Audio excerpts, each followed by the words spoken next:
자, 우리가 지난 시간에 이어서 우리가 두 번째 시간, LTC 두 번째 시간입니다. 구원이란 무엇인가 우리가 살펴보도록 하겠습니다. 우리가 이 LTC를 좀 처음 하는 게 아니라 여러 번 반복해서 하는 거다 보니까 제가 할 때 그냥 같은 이 교재를 가지고서 그냥 이렇게 같은 맛이 쭉 나가지는 않을 겁니다. 제가 좀 더 업그레이드된 그 구원론에 대한 인식, 그리고 좀 더 우리가 명쾌하게 이해할 수 있는 구원에 대한 이해를 여러분들과 나누는 방식으로 우리가 구원론을 좀 살펴보고자 합니다. 우리가 이 구원론을 먼저 얘기하기 전에 서론을 먼저 한번 볼까요? 우리는 오늘날 구원에 대한 협소한 이해로 인하여 구원의 방대함과 구원의 상당한 잠재력을 망각하며 살고 있습니다. 그래서 구원이라는 주님의 엄청난 은혜를 제대로 누리지 못하고 신앙생활을 하게 됩니다. 오늘 이 시간에는 구원이라는 주제에 접근하여 성경이 말하는 구원이 무엇인지 심도 있게 다루어 보고자 합니다. 그리하여 우리 그리스도인이 구원이라고 하는 막강한 병기를 능숙하게 다루어 자신과 세상에 대하여 강력하고 확신이 있는 삶을 살게 되기를 바랍니다. 구원이 무엇입니까? 만약에 여러분들 길거리에서 전도를 한다, 또 그렇지 않으면 갑자기 낯선 사람이 여러분들에게 도대체 기독교에서 얘기하는 구원이 무엇입니까? 라고 질문을 던지면 여러분들은 어떻게 대답을 하시겠습니까? 우리가 먼저 우리의 구원이 성경에서 얘기하는 구원론을 더 분명하게 이해하기 위해서 이방 종교나 그렇지 않으면 철학에서 얘기하는 구원이 무엇인가에 관한 얘기를 먼저 잠깐만 언급하고 그 다음에 우리가 성경에 얘기하는 구원론에 접근하는 것이 우리의 구원론을 이해하는데 더 큰 도움이 되리라고 생각을 합니다. 철학에서 얘기하는 구원의 핵심이 무엇입니까? 그러니까 철학에서 중요한 주제는 행복입니다. 18세기, 그러니까 프랑스 대혁명이 언제 일어났을지 1789. 이거 참 외우기 좋아요. 아주 1789. 이게 프랑스 대혁명이 일어난 때였거든요. 1789년에 프랑스에서 대혁명이 일어났습니다. 대혁명이 일어날 당시에 그들이 혁명을 일으키게 된 목적이 무엇이냐면, 그 당시 이제 최초로 사용되었던 어떤 사회학적 용어가 있었죠. 부르주아, 프로레타리아라고 하는 용어가 나왔죠. 이게 프랑스 아닙니까? 프랑스어의 특징이 뭐냐면 입술을 많이 움직이게 만드는, 부들부들 떨게 만드는 그런 발음이죠. 부르주아하고 프로레타리아라고 하는 계급에 관한 그 표현이 생기게 됐습니다. 소위 프로레타리아들은 부르주아들로부터 착취와 약탈을 당하는 것으로부터 해방을 선언합니다. 그들이 해방을 선언하는 철학적인 아주 중요한 근거가 무엇이었냐면, 목적이 옳다면 수단은 얼마든지 정당화될 수 있다. 꼭 마키아벨리지만 굉장히 흡사한 철학적 구조죠. 목적이 옳다면 수단은 얼마든지 정당화될 수 있다. 그럼 목적이 무엇이냐? 항상 철학에서 목적을 하게 되면 항상 뭘 얘기한다고요? 행복이에요, 행복. 그래서 여러분 행복 추구권 굉장히 많이 얘기하는데, 그것이 뭐냐면 철학에서 항상 관심을 갖는 것이 행복이기 때문에 그렇습니다. 부르주아들은 프로레타리아들의 돈을 빼앗고 그들의 행복을 빼앗았습니다. 행복은 곧 선입니다. 그럴 때는 행복을 추구하기 위해서 이 부르주아들을 죽이고, 길레트라고 하는 이 단두대에다 목을 잘라서 죽이고, 그리고 그들의 부를 서로 나눠 가짐으로써 행복한 것이야말로 선입니다. 그것이 목적론적 윤리설에서의 중요한 핵심입니다. 철학에서는 항상 행복이라고 하는 이 부분을 일종의 구원의 대상으로 여깁니다. 구원의 목적. 그러니까 여러분, 우리가 이 행복이라는 것을 구원의 목적이라고 생각하게 된다면 기독교 복음은 별로 받아들여지기가 상당히 힘들게 됩니다. 기독교 복음의 핵심이 무엇입니까? 십자가 아닙니까? 십자가가 뭡니까? 십자가는 고난이고, 그리고 죽음이고, 자기 부인이고, 뭐 기타 등등. 여기서 행복과 관련된 단어 있습니까? 별로 행복하지 않습니다. 이 철학이라고 하는 관점에서 봤을 때 기독교는 별로 행복하기가 상당히 힘든 사람들입니다. 그러다 보니까 이 문제는 이 기독교를 자꾸 이런 식으로 이해하려고 하는 철학적인 사고가 생깁니다. 뭐냐면 철학자들 중에서 이 육신적인 쾌락을 추구하는데 한계가 있고 문제가 생긴, 그러다 보니까 에피큐리안들, 저희 쾌락주의자들은 정신적 쾌락을 또 추구하기 시작합니다. 그러니까 정신적 쾌락을 추구하는 여러 가지 방법이 하나 있죠. 뭐예요? 몸을 학대하면서 이때 어떤 쾌락을 느끼는 그런 정신적인 쾌락을 추구하는 일단 좀 변태적인 그런 쾌락을 추구하는 사람들도 있습니다. 결국 이 쾌락이라고 하는 것은 행복과 관련된 것이기 때문에 그것 자체도 일종의 목적이 되죠. 이런 차원에서 이런 기독교를 이런 식으로 이해하는 사람도 있습니다. 우리 자신을 스스로 학대하고 고생하면서 거기서 오는 어떠한 이 쾌락이 있을 것이다. 그것을 구원이라고 보면 그것도 곤란하죠. 그렇죠? 그럼 이제 이방 종교의 구원을 한번 얘기합시다.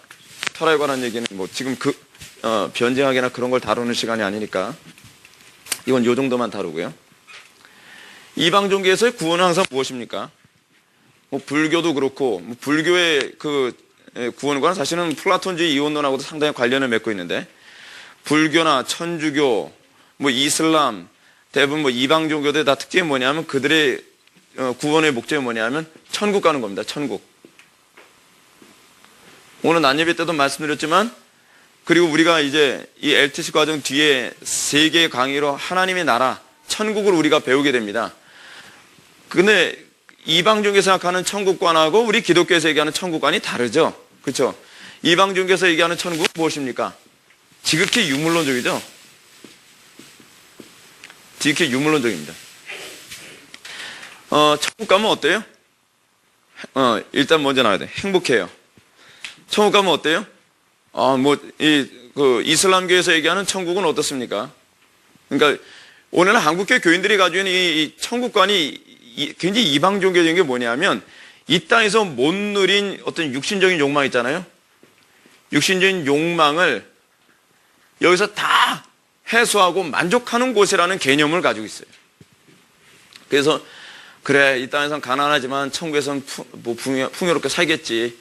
이 땅에서는 내가 병들고 약하지만 천국에서는 건강한 모습으로 내가 살겠지. 이슬람교에서는 어때요? 이 땅에서는 내가 뭐 못생기고 뭐 별 볼 일 없는 마누라 데리고 살지만 뭐 천국에 가면 이쁘고 잘나고 그냥 막 속된 말 아주 그냥 죽이는 그런 여자들 100명을 자기가 원하는 대로 골라서 와이프를 삼아서 살 수 있다. 다 뭐하고 관련돼 있어요? 이 자기 욕망을 채우는 것으로 관련을 주로 맺고 있어요. 근데 문제는 뭐냐면 우리들이 흔히 갖고 있는 천국관이 그거 아닙니까? 우리 천국 가면 행복할 거예요. 천국 가면 뭐 풍요롭게 살겠죠. 뭐 천국 가면 어떻게 했죠? 근데 그 천국관 안에 뭐가 없어요? 이방 종교처럼요. 그리스도가 없어요. 그리스도는 있어도 좋고 없어도 좋고 단지 천국 가면 행복하다니까 천국 가겠다는 거예요. 그래서 오늘날 우리는요, 이 구원론을 접근해 들어간 데 있어서 뭐부터 우리는 분명히 이해를 해야 되냐면 도대체 구원이 뭐냐라고 하는 이 구원에 대한 인식부터 우리는 분명하게 다시 정립을 해야 될 필요성이 있습니다. 제가 맨날 얘기하는 인식론에 관한 문제. 이 인식론은 굉장히 중요해요. 왜냐하면 이 인식론이 궁극적으로 항상 어디를 가게 만드냐면 에틱스, 윤리학으로 가게 만들거든요. 그러니까 구원을 어떻게 인식하느냐에 따라서 여러분들이, 그러니까 하나님을 어떻게 인식하냐에 따라서 여러분들의 윤리가 달라져요. 여러분들이 구원을 어떻게 인식하냐에 따라서 여러분들의 윤리가 달라져요. 그러니까 인식과 윤리는 같이 가요. 그래서 기독교 변장학에서 맨 마지막에 다른 게 그래서 이 조직신학에서는 윤리학이죠. 윤리학. 윤리학은 곧 뭘 의미한다고 그러고요?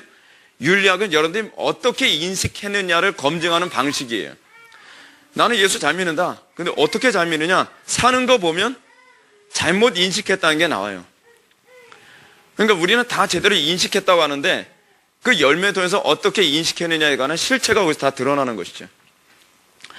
그럼 여러분, 우리가 이 구원론을 이해하는 데서 이 기독교 구원론은 좀 복잡합니다.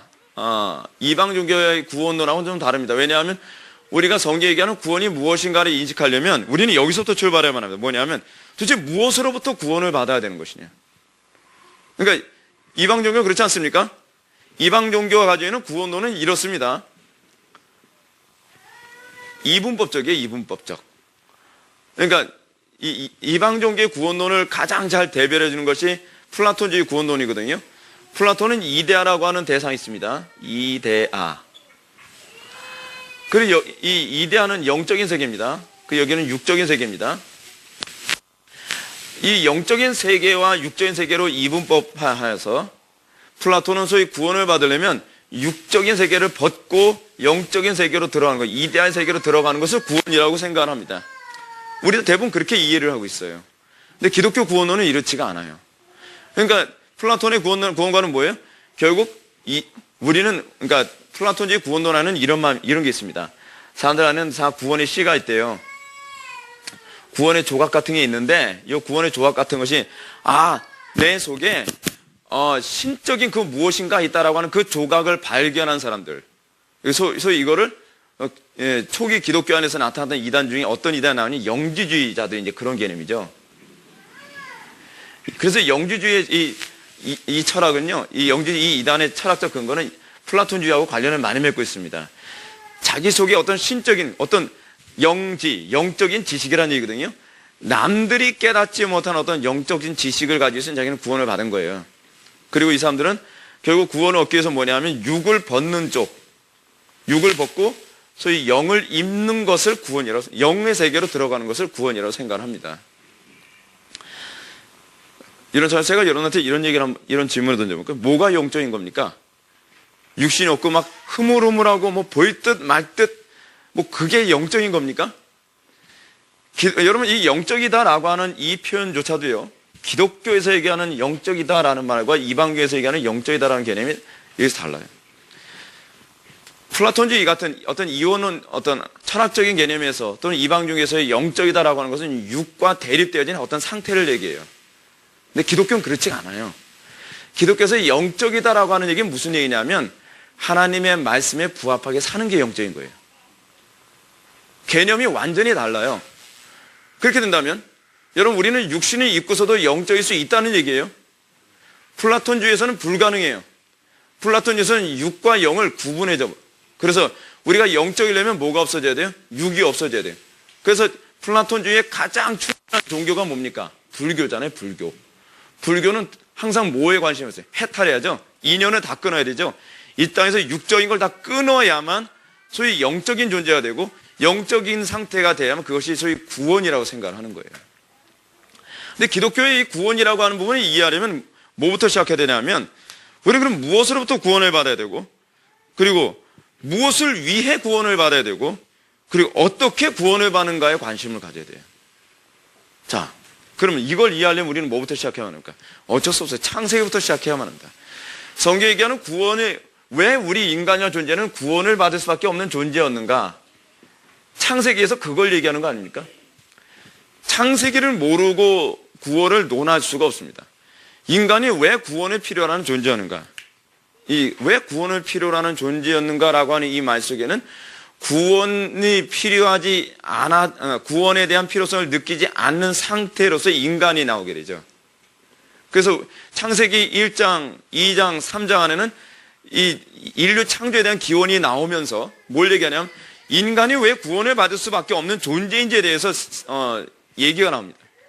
인간이 어떤 존재? 인간은 본래 하나님의 형상으로 창조됐어요. 하나님의 형상으로 창조됐다라고 하는 이 말 속에는 이 말에 대한 히브리, 그러니까 고대 근동 지방에서의 의미는 무엇이냐면 인간은 하나님의 신적 대리인이라고 하는 그런 의미예요. 하나님의 신적 대리인으로서의 하나님의 형상인 인간은 인간과 하나님과의 관계는 소위 하나의 일체감을 이루는 관계였어요. 근데 인간이 범죄를 하죠. 인간이 범죄를 하고 나서 이걸 에덴 동산을 칩시다. 에덴 동산으로부터 쫓겨나죠. 에덴 무슨 예표입니까? 영원한 하나님 나라의 예표잖아요. 그죠? 하나님 나라의 예표예요. 에덴 동산에서 쫓겨나서 인간은 비로소 비참한 상태에 머무르게 되죠. 근데 뭐가 비참한 겁니까? 가시덤불과 엉겅퀴를 내는 환경적인 문제가 우리에게 비참한 상태가 된 것입니까? 아니죠. 신약에서 이 부분을 좀 더 분명히 얘기해 주는데 인간이 타락하고 난 다음에 인간이 구원을 받아야 될 필요성을 갖게 되어진 이유가 뭐냐면 인간은 더 이상 하나님과 이 관계가 완전히 단절되고 그 죄의 노예된 상태다라고 하는 것을 언급을 합니다. 그럼 구원이 우리가 소위 무엇으로부터 구원을 받아야만 하는 겁니까? 창세기는 이 부분을 얘기해줘요. 출애굽기는 뭘 얘기하느냐? 출애굽기 통해서 그러면 인간의 구원이 어떤 식으로 일어나느냐에 관해서 얘기를 해주고 있습니다. 아주 좀 이 성경이 굉장히 독특한 구조를 가지고 있습니다. 제가 자꾸 이런 식으로 얘기하는 게 뭐냐면 성경을 좀 이렇게 큰 그림으로 이해할 수 있도록 여러분한테 자꾸 얘기해 주길 원해요. 그래서 그런 거예요. 창세기에서 이런 부분을 다루고 난 다음에 출애굽기가 나오는데, 출애굽기에서 하나님께서는 모세라고 하는, 그 모세가 예수 그리스도의 예표라고 하는 것은 우리가 출애굽기 사도행전 모세와 같은 선지자 한 명을 내가 너에게 주노니 너희들은 이들의 말을 들을지어다 라고 얘기함으로써 모세가 예수 그리스도의 예표라는 것이 잘 나타나고 있습니다. 애굽에서의 삶이 먼저 나옵니다. 애굽에서의 삶. 애굽에서의 초창기 삶은 그냥 마냥 해피, 그렇죠? 강아지 이름이 아니라 해피, 그냥 아주 행복한 그런 삶을 살았어요. 그런데 애굽에 이제 이 본래의 그 애굽인들이, 힉소스족들이 쳐들어오면서 이 애굽인들은, 그러니까 요셉을 아는 애굽인들이 다 어떻게 돼버려요? 다 이 노예 상태가 돼버리고, 그러니까 피지배층이 돼버리고, 힉소스족이 지배층이 되죠. 그러다 보니까 그 당시 초기 애굽인들은 히브리인들하고 굉장히 친분이 있습니다.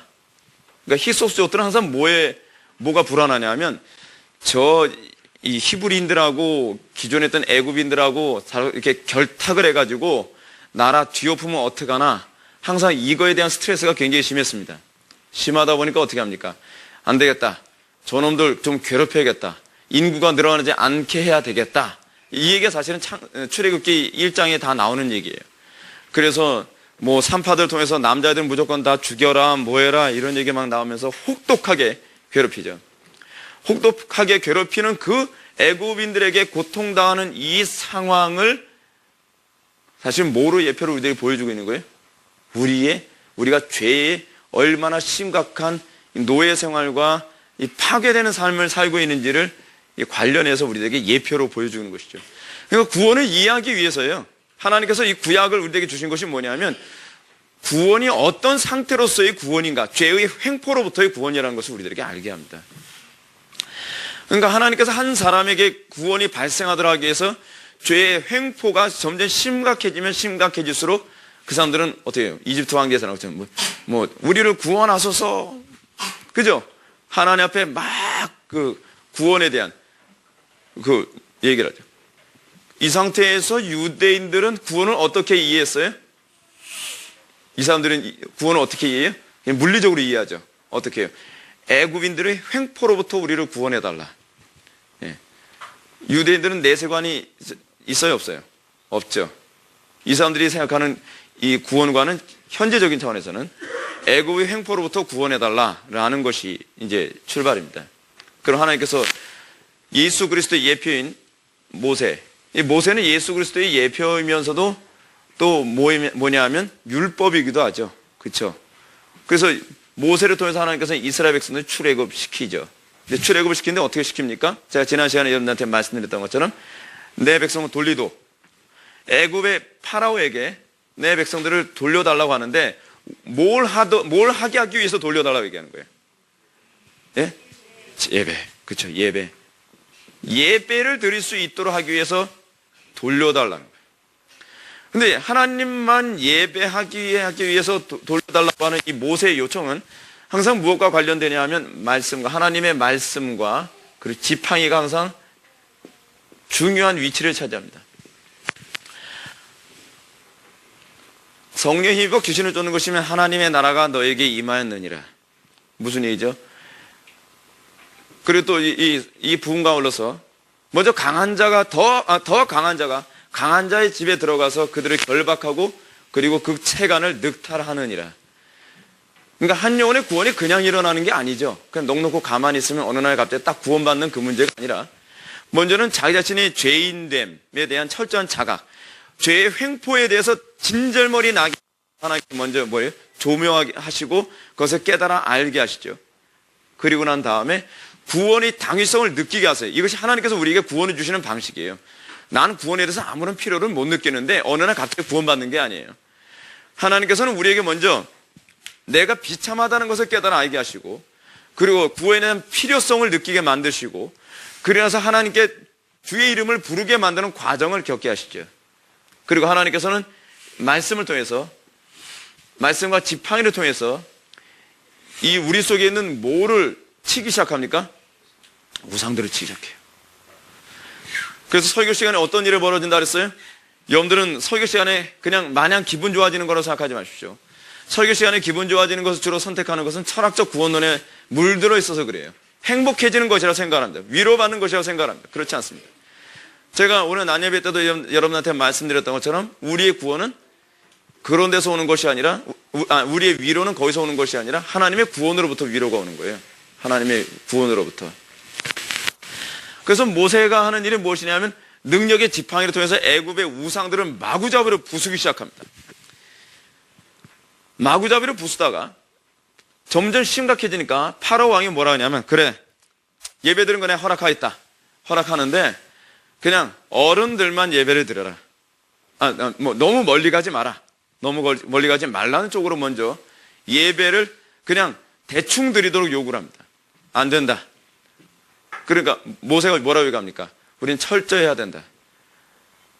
우리의 아비와 그리고 아내와 자녀들과 가족들이 다 나가서 예배를 드렸다. 안 돼. 그렇게는 안 돼. 너희들 어른만 가서 예배를 드려라. 안 된다. 그러면 너희들 자녀까지만 허용해 주겠다. 안 된다. 파라오 당신의 가축들까지 다 예배를 드려야 된다. 왜냐하면 모든 피조물들은 다 하나님께 예배 드려야 될 대상이니까. 끝까지 조그만 양보도 없습니다. 이 예배의 영역에 있어서는 조그만 타협이라는 것은 존재하지 않습니다. 그것 때문에 모세도 스트레스 받고 이스라엘 백성도 스트레스 받고, 제 스트레스를 누가 받아요? 파라오가 제 스트레스 받죠. 온갖 스트레스 받으면서 여기서 엄청난 영적 전쟁이 벌어지게 됩니다. 영적이란 말이 무슨 얘기라고요? 하나님 말씀은 사라지는 게 영적이라고 그랬죠. 하나님 말씀은 살겠다 안 살겠다라고 하는 이 영적인 전쟁이 이렇게 일어나는 거예요. 영적인 전쟁이라는 것이 무슨 귀신 노름이라고만 자꾸 생각하면 곤란합니다. 결국은 그거예요. 하나님의 말씀대로 사는 게 영적인 거니까. 이 안에서 계속 그 싸움이 일어납니다. 결국 모세는 하나도 타협하지 않습니다.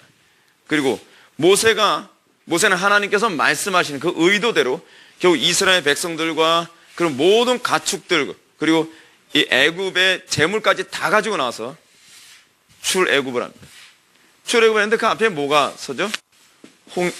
홍해 바다가 딱 가로막고 있죠. 홍해 바다는 결국 하나님을 예배하는 존재로서 부름받는 존재가 어떻게 부름받느냐를 보여주죠. 홍해 바다에 애굽인들이 몰살당하고 이스라엘 백성들은 여기서 구원을 얻게 됩니다. 그래서 이것을 통해서 고린도전서에서 뭐라고 얘기합니까? 우리의 구원은 어떤 상태라고요? 옛사람을 장사 지내고 새 사람으로 다시 태어나는, 소위 새로운 피조물이 되어지는 상태라고 하는 것을 바울이 우리들에게 얘기를 해줍니다. 구원이 뭐라고요? 새로운 피조물이 되는 겁니다. 어떤 피조물이 돼요? 하나님을 예배하는 피조물이에요. 무엇을 위해서 구원을 받았느냐? 예배를 위해서 구원받은 겁니다. 그리고 예배할 수 있는 기능, 이 펑션, 이 기능을 갖게 되려면 어떻게 돼요? 중생해야만 참되게 예배가 가능합니다. 왜요? 인간은 전적으로 타락했으니까. 전적으로 타락한 인간은요, 자, 여기서 보십시오. 인간이 왜 그냥 개선만이 아니라 중생이라고 하는 전인격적 변화를 필요로 하느냐? 우리의 예배는요, 어떠한 영역에서만의 예배가 아닙니다. 하나님께서 우리들에게 받고자 하시는 예배는 마치 파라오에게 모든 걸 다 내놔라 라고 얘기하는 것처럼, 하나님께서 우리에게 받고자 하는 예배의 영역이라고 하는 것은 우리의 이성, 우리의 재물, 또는 우리의 건강, 우리의 삶의 모든 영역을 다 예배를 받기 원하십니다. 모든 것이 하나님을 위해서 다 희생되어지기 원합니다. 그런데 그렇게 되기 위해서는요, 중생하지 않는 한 안 돼요. 우리는 부분적으로 하나님을 예배할 수 있는 것처럼 행동할 수 있습니다. 우리는 하나님께 겉모양은 얼마든지 예배할 수 있는 것처럼 보입니다. 그러나 우리의 이성이 굴복되지 않는 경우가 많고요, 우리의 경험이 굴복되지 않는 경우가 많고요, 또는 우리의 감정이 굴복되지 않는 경우가 많고요, 예배 시간이 정말 고통스러울 수밖에 없는 이유가 뭐냐면 예배 시간마다 여러분들 예배 드리러 왔을 때 기분 좋게 올 수 있으면 좋잖아요. 근데 우리가 예배 드리러 올 때 항상 그렇지는 않거든요. 때로는 기분이 나빠도 기분이 완전히 바닥을 치고, 때로는 사랑하는 사람을 잃기도 하고, 때로는 누구한테 심각한 모욕을 듣기도 하고, 때로는 공동체 다른 지체들과 갈등을 하는 상태에서도 우리는 예배당에 왔을 때 어떻게 예배를 드려야 돼요? 온전한 예배를 드려야 돼요. 하나님께서 요구하시는 게 그거예요. 하나님께서 왜 우리에게 좋은 여건을 주시는 것이 아니냐? 내가 너에게 원하는 예배는 전부 다이기 때문이야. 왜요? 너는 내 것이기 때문에. 하나님께서 어떻게 했어요? 내 아들 독생자 예수 그리스도의 피값으로 돈 주고 전인격을 다 샀기 때문에. 그래서 우리가 하나님 앞에 구원받은 존재라고 얘기하면서 하나님 앞에 예배를 드린 데 있어서의 이 영역은 내가 하나님 앞에 내놓을 수 없어요. 그게 뭐예요? 그 자체가 우상인 거죠. 계속적으로 그럼 예배 시간마다 계속 그것 때문에 찔림을 받고 고통을 받는 거죠. 그래서 공적 예배라고 하는 것은 이 사적인 예배는 결국 또 그거죠. 사적인 예배 삶 속에서 끊임없이 우리는 내 것이라고 주장하고픈 이 시간은 내 거 아니에요? 이 돈은 내 거 아니에요? 오늘 제가 성경 읽기표 순서대로 읽다 보니까 출애굽기에서 그 얘기가 나옵니다. 만나와 메추라기 사건. 그러니까 출애굽 초기에서 이스라엘 백성들이 출애굽을 하잖아요. 이쪽이 애굽 쪽이고 뭐 이렇게 돼서 이쪽이 뭐 가나안, 이쪽이 가나안, 여기가 지중해 뭐 이렇게 되죠. 여기가 가나안이 지중해. 근데 이스라엘 백성들이 출애굽을 하면서 이 홍해바다에 했을 때 홍해바다 한 요점을 가로지어서 이렇게 출애굽을 한 거로 이렇게 보입니다. 근데 이스라엘 백성들이 주로 이쪽에서 이제 여기가 람세스가 한 이쯤에 있고요. 뭐 이쪽에서 뭐 푹닥푹닥 하다가 이제 출애굽을 하죠. 출애굽을 한 다음에 이 신광야쯤 여기 왔을 때 뭐 마라 사건도 생기고 여기가 시내산이 이쯤에 있거든요.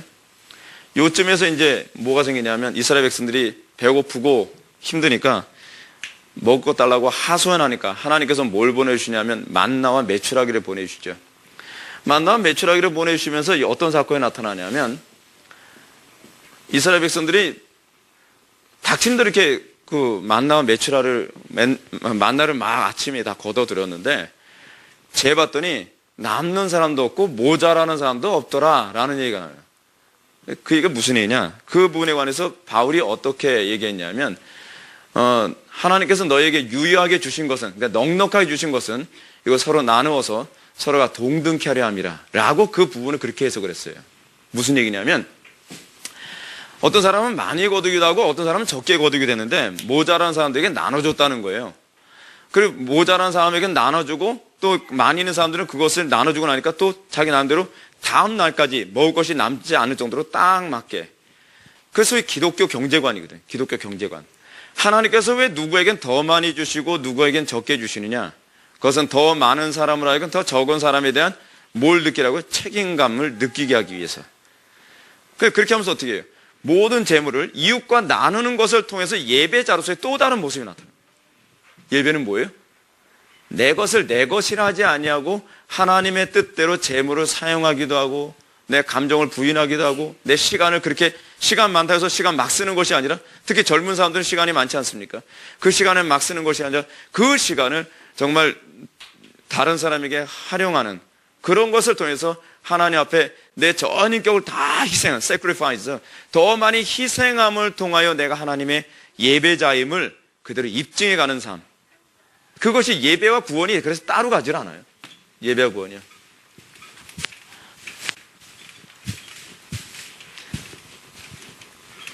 그러면 봅시다. 예배란 무엇으로부터의 구원이에요? 죄로부터의 구원이죠. 죄로부터. 근데 왜 죄로부터의 구원이냐? 이 죄가 항상 어떤 문제를 발생했기 때문에 그래요? 하나님과의 관계를 단절하는 원인이었기 때문에 그렇습니다. 그럼 왜 죄로부터의 구원이고 그럼 구원의 궁극적 목적은 무엇인가? 이게 달라요. 무엇으로부터의 구원이냐와 구원의 목적이 무엇이냐는 다른 문제예요. 무엇으로부터의 구원? 죄로부터의 구원이지만 우리가 구원을 통해서 궁극적으로 목적하는 것은 하나님과 관계를 회복하는 거예요. 관계가 회복되어지는 거예요. 그럼 왜 관계를 회복하느냐? 관계를 회복해서 뭘 어쩌라는 것이냐? 이것과 관련되어진 것이 이제 창세기에 다시 나오죠. 창세기에 보면 뭐예요? 하나님과 올바른 관계에 있었을 때 아담과 하와가 뭐 하면서 살았냐? 아담과 하와가 이 파라다이스 안에서 이 서로 하나님은 한쪽으로 내팽개 쳐버리고 아담과 하와 둘이서 벌거벗고 나 잡아봐라 하면서 맨날 뛰어다녔겠습니까? 아담과 하와에게 있어서의 에덴 동산은 나 잡아봐라 동산이 아닙니다. 아담과 하와에게 있어서의 에덴 동산은 하나님께 헌신된 동산이에요. 헌신된 동산. 근데 하나님께 왜 헌신되지 않았느냐? 죄 때문에 그래요. 죄. 죄가 침투에 들어오고 난 다음에 죄가, 여러분, 이건 여러분 지금도 똑같습니다. 여러분들이 죄가 여러분들을 주장하기 시작하면 여러분들의 인생의 주인은 나예요. 새콤키기 시작해요. 아무도 접근하지 마라. 하나님도 접근하지 마라. 내 인생은 나의 것. 난 내 마음대로 살고 싶다. 죄가 들어오면 나타나는 현상이에요. 죄를 해결했을 때 비로소 죄가 해결되어지면 그것과 관련해서 나타나는 것이 무엇이냐면 내 인생은 하나님의 것이라고 하는 인식의 회복이 다시 시작돼요. 그래서 죄로부터 해방이라는 얘기가 나오는 거예요. 이스라엘 백성들이 하나님의 영광 위에서 살기 위해서 출애굽을 한 거거든요. 애굽의 노예 생활하는 상태에서 하나님을 위해서 예배할 수 있어요, 없어요? 하나님을 위해서 헌신하는 삶을 살 수 있어요, 없어요? 없거든요. 그래서 출애굽을 한 거예요. 하나님만을 위해서 살게 하기 위해서요. 근데 자꾸 이 과정은 빼버리고 사람들이 다이렉트로 뭐로 가버립니까? 광야도 없어요, 그냥. 요즘 그 교회 안에 구원과는요. 곧바로 가나안 땅 나와요, 가나안 땅. 이스라엘 백성은 가나안 땅 가기 위해서 구원받았다. 근데 문제가 뭐냐면 이런 식으로 해석하고 나면서 신학적으로 또 문제가 생겨버려요. 가나안 땅에 들어가면 거기서는 또 우리가 이 철학적으로 자꾸 해석을 하니까 그래요. 행복해야 되잖아요, 행복. 행복하지가 않아요, 문제는. 가나안 땅에 들어갔더니 또 어떤 문제가 발생합니까? 전쟁이 기다리고 있어요. 가나안 땅. 제가 언젠가 여러분한테 레위기 강의하면서 이제 그런 말씀 드렸지만 가나안 땅의 구조가 좀 독특하죠. 이 가나안 땅이 이렇게 되어 있습니다. 그 요단강 뭐 흐르고 여기 사해가 뭐 어쩌고저쩌고 되어 있고 이쪽이 뭐 이렇게 되어 있어요. 그리고 요쪽이 이제 이스라엘 백성들이 침투에 들어간 곳이 여기죠. 그리고 요쪽이 여리고성이 있고 아이성 이 근처에 있고 뭐 이렇게 되어 있습니다. 여기가 어디예요? 동쪽. 여기가 서쪽이에요. 정동쪽에서 치고 들어왔죠. 정동쪽에 치고 들어간 이유, 왜 하나님께서 가나안 땅의 구조를 이렇게 만드셨다고 했어요? 가나안 땅은 성전이기 때문에. 가나안 땅은 성전이에요, 성전. 그래서 이 가나안 땅이 성전이기 때문에 성전에 항상 그 문이 어디 있어요? 항상 이스라엘 백성들 그 성막 항상 건축할 때 그 성막이 홀리 텐트라 했잖아요. 이동식 텐트 막 들고 다니다가 자 텐트 칩시다, 성막 칩시다 하게 되면 예를 들어서 요즘 시대는 나침반 딱 놓고 어디가 동쪽이야? 동쪽 먼저 찾아요. 해 뜨는 곳. 동쪽 찾고 나면 그 다음에 자 이쪽에다 대문 만들고 그러면서 이제 홀리 텐트가 이제 성막이 그렇게 만들어지는 거예요. 성막의 동쪽 그 정문은 무조건 동쪽이어야 돼요. 그래서 성전도 무조건 동쪽이에요, 정문이. 그래서 이스라엘 백성들이 가나안 땅을 진격해 들어가는 것도 정동에서 서쪽으로 진격해 들어가요. 왜요? 뭘 예표하고 있는 거예요? 가나안 땅은 성전이라는 거죠. 근데 성전으로서의 가나안 땅에 딱 들어갔더니 뭐부터 기다리고 있어요? 엄청난 성이 딱 기다리고 있지 않습니까? 왜 들어가서부터 계속 전쟁이에요, 전쟁. 행복해야 되는 거 아니에요? 그것이 행복이라는 관점에서 구원을 인식하는 사람들이 가지고 있는 딜레마죠. 근데 히브리서 4장에서 그 얘기가 나오죠. 여호수아가 만약에 완전한 안식을 줬다고 한다면, 완전한 안식이란 용어도 우리는 자꾸 어떤 식으로 이해하죠? 더 이상 갈등 없는 완전한 행복한 상태. 근데 성경이 얘기하는 안식에 관한 정의는 그게 아니죠. 하나님과 전혀 갈등하지 않은 상태. 갈등함이 없는 상태. 갈등이 없는 상태라는 얘기는 뭘 의미해요? 하나님과 완전히 헌신된 상태를 얘기하는 거죠. 왜 영원한 하나님 나라에는 죄가 없다라고 얘기하죠? 영원한 하나님 나라에서는 하나님과 갈등하지 않기 때문에. 지금 이스라엘 백성들이 성지에 들어왔는, 가나안 땅에 들어왔네. 가나안 땅 안에서 전쟁이 있어요. 왜 그 안에 전쟁이 있느냐? 이것은 영원한 하나님 나라의 어떤 예표를 보여주는 거예요. 우리가 뭘 위해서 구원받았다는 것을 얘기하느냐? 성전을 만들기 위해서 구원받았다는 것을 얘기해 주는 거예요. 자, 이 어려운 얘기지만, 신학적인 얘기지만, 이 얘기는 반드시 이해해야 여러분들의 구원론이 분명히 인식이 되기 때문에 이 얘기를 해야 됩니다. 에덴 동산 얘기합시다, 다시. 에덴 동산은 뭐의 예표예요? 하나님 나라 예표죠. 근데 에덴 동산에 처음에 초창기 아담과 하와가 범죄하기 이전에 여기 갈등이 있었어요, 없었어요? 갈등이 없었죠. 하나님께서 아담과 하와를 동산 중앙에 놓고, 그리고 경작을 하게 만들었죠. 경작은 무엇이냐 하면 결국 이 하나님, 그러니까 성전이 확산이에요. 성전의 확산. 궁극적으로 에덴 동산을 만들어 놓고 이젠 이 안에서 너희들끼리 행복하게 살아. 마치 새장 속에 가둬놓은 새 만들기 위해서 에덴 동산 만든 게 아니거든요.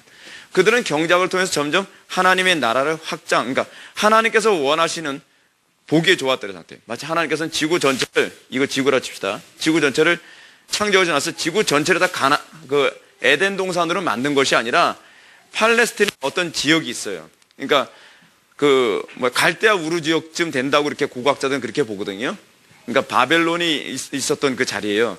그쯤에 에덴 동산을 조그맣게 하나 만들어 놨어요. 그래서 거기에 인간을 살게 만들었어요. 아담과 하와를. 왜 그래요? 애시당초부터 에덴 동산, 지구 전체 다 에덴 동산으로 만들어 놓고 행복하게 살아라. 그러면 될 것 같은데 하나님은 그렇게 하지 않으셨죠.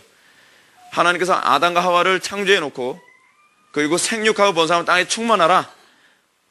다스리고 정복하고 충만하라고 하면서 에덴 동산을 경작을 하는데, 소위 땅에 충만하는 것에 관한 궁극적 목적이 뭐냐면, 그 자녀들, 더 많이 태어난 그 자녀들 통해서 에덴 동산의 일꾼 양성이거든요.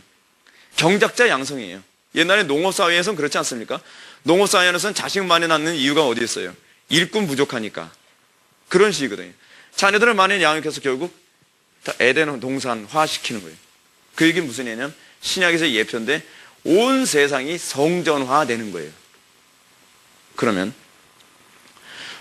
무엇으로부터 구원이에요? 아까 죄로부터의 구원. 그 무엇을 위해 구원이에요? 하나님과 관계를 회복하고 온전히 살게 하기 위해서. 이를 통해서 하나님께서 궁극적으로 목표로 하는 바가 뭐예요? 온 세상에 에덴 동산 되게 하는 것. 이게 우리가 구원받은 백성으로서의 기능이고 왜 구원을 받았냐고 하는 문제예요. 그것과 관련해서 우리는 로마서 8장을 잠깐 보시는 게 유익합니다. 로마서 8장 9절 보시기 바랍니다. 네, 점심 식사하고 나서 3시에 예배 드리는 게 상당히 좀 피곤하시죠?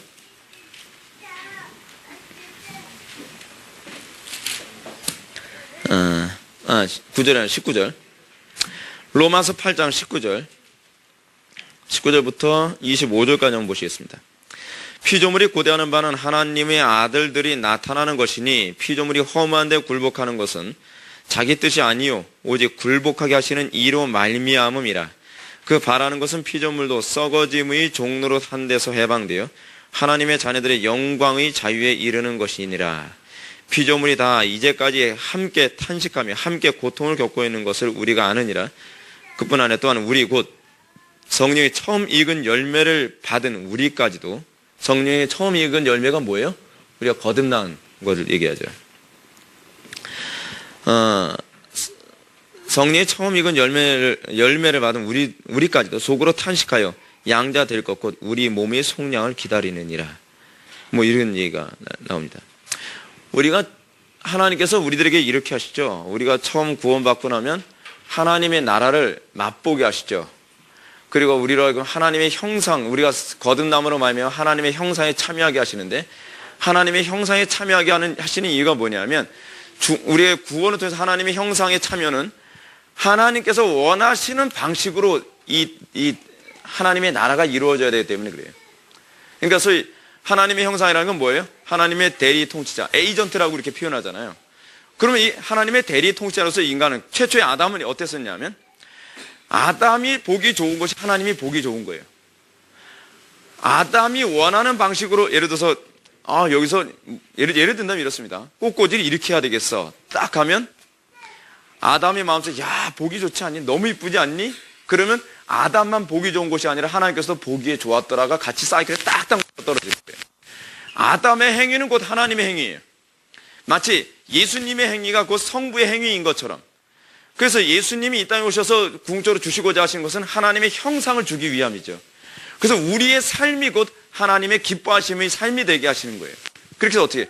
그렇게 해서 온 세상이 결국 창세기 1장에서 나오는 보기에 좋았더라가 하나님의 자녀들을 통해서 일어나는 거예요. 근데 이게 우리가 로마서에서 보게 되면 그 바라는 것은 피조물도 썩어짐의 종로한 데서 해방돼요. 하나님의 자녀들의 영광의 자유에 이르는 거예요. 그래서 여러분 구원이라는 부분을 좀 더 포괄적으로 생각합시다. 기독교 구원론은 개인적 구원론이 아닙니다. 그리고 기독교 구원론은 나 개인 하나 구원받은 것은 모든 게 다 스탑되고 더 이상 관심 안 가져도 되는 지극히 이방 종교적 구원관하고 다릅니다. 우리의 구원은 궁극적으로 어디로 향해서 달려가게 만드시냐면 온 우주의 구원으로 달려가기 원하십니다. 그래서 우리가 예수 믿고 난 다음에 나나 천국 가면 그만이고 지구가 멸망을 하든 옆집에서 싸움을 하든 교회가 풍비박산이 나든 뭐하든 나는 관계없어. 나만 천국 가면 그만이야 라는 생각을 가질 수 없게 하셨어요. 우리의 마음속에 그리스도의 마음을 심어주셨어요. 그래서 세상이 하나님의 보시기에 좋지 않은 모습을 보면 가슴이 찢어지는 것처럼 아파서 이사야서 6장에서 이사야가 처음에 소명받을 때 어땠다고요? 하나님 나를 좀 보내주세요. 야, 너 가면 저 악한 자들에게 가이가이 찢겨 죽을 수도 있는데 아니요, 그래도 좋습니다. 내가 이 상하고 죄악으로 가득하며 하나님의 이 형상이 파괴된 이 세상을 내가 결코 눈뜨고 볼 수가 없습니다. 왜요? 하나님과 내가 같은 안목을 갖기 시작했으니까요. 하나님의 영광에서 어떤 식으로 쓰임받기 원합니다. 그래서 교회사 안에서 거듭난 사람들이 그 생명을 바쳐서 이 세상을 살게 되는 거예요. 그들의 삶이 뭐예요? 결국 경작자로 삶을 살아가는 거예요. 죽을 때까지. 리빙스턴이 얘기하는 것처럼 사람 결국 어떻게 돼요? 그러면 자기의 생명이 다하는 날은 사명이 끝나는 날이라고 하는 생명과의 그 사명을 같이 연결해서 이해하는 인식적인 현상이 또 나타나게 됩니다. 그래서 여러분 기독교 종말론, 구원과 종말론은 또 같이 갈 수밖에 없죠. 우리 개혁주의에서 추구하는 종말론은 전천년설입니까? 후천년설입니까? 무천년설입니까? 무천년설이죠. 무천년설이 무엇입니까? 무천년설이라고 하는 것은 그래서 전천년설은 좀 복잡하죠. 재림이 여기 있다면 재림 전에 예수님이 먼저 한번 공중에 예수님 먼저 공중에 천년왕국이 먼저 시작되죠. 천년왕국이 딱 시작되고 난 다음에 천년 딱 차면 예수님이 재림하시죠. 그래서 막 심판하고 뭐하고 이렇게 하면서 예수님 재림했다 다시 내렸다 올라왔다 자꾸 그래요. 재림은 한 번인데 이 전천년설은 그게 역사적 전천년설은 그게 좀 문제가 있다고 자꾸 얘기해요. 무천년설은 뭐냐면 예수님의 초림부터 재림까지 이 기간을 천년으로 보는 거죠. 여기서 천이라고 하는 성경에서 얘기하는 천년이라고 했을 때 천은 뭐예요? 10 곱하기 10 이렇게 되던가요? 이렇게 환산한 거죠. 무슨 얘기냐면 알 수 없는 무한한 기간이라는 개념을 여기 담고 있어요. 10 곱하기 10 곱하기 10이었던 거. 하여간 천이라고 하는 개념이 그런 의미를 가지고 있어요. 제가 지금 오래돼서 가물가물합니다. 약간 헷갈려요. 의미는 그거예요. 알 수 없는 어떤 기간이라고 하는 의미를 담고 있어요. 그 기간이 뭐냐? 예수님이 언제 재림할지 모르기 때문에 알 수 없는 기간인 거예요. 근데 예수님이 이 천년 동안 예수님께서 왕노릇 한다라고 요한계시에서 얘기하는데 어떻게 왕노릇 하느냐? 하나님께서 성령을 보내셔서 그의 교회들을 통해서 왕노릇 하시는 거예요. 그 천년 동안 교회가 왕노릇 하는 방식이죠. 근데 그래서 예수님이 재림하시는데 재림하시고 나서 중요한 게 이거죠. 새하늘과 새 땅이 무엇이냐에 관한 문제예요. 우리 개혁주의에서는 뭐라고 보냐면 새하늘과 새 땅은 지구에서 일어나는 거예요. 지구가 어떻게 되는 거예요? 갱신되어지는 거죠. 그 만유 갱신론이라고 얘기합니다. 어떤 새로운 세계가 딱 펼쳐지고 기존의 세계가 싹 포맷되는 것이 아니라 지구가 하나님께서 원하시는 방식으로 다시 갱신되어지는 거예요. 그래서 어떻게 해요? 결국 하나님께서 의도하신 바대로 온 세상이 뭐예요? 결국 하나님의 나라가 되는 거죠. 하나님의 나라. 교회는요, 이 온전한 하나님의 나라로 완성되어질 온 세상에 대한 소망을 가지고 살아가는 존재들이에요. 그것이 우리가 구원받은 궁극적 목적이에요. 그러니까 사도 바울이 로마서 1장에서 얘기하는 것처럼 1장 14절 뭐 그런 부분에 다 얘기하는 거잖아요.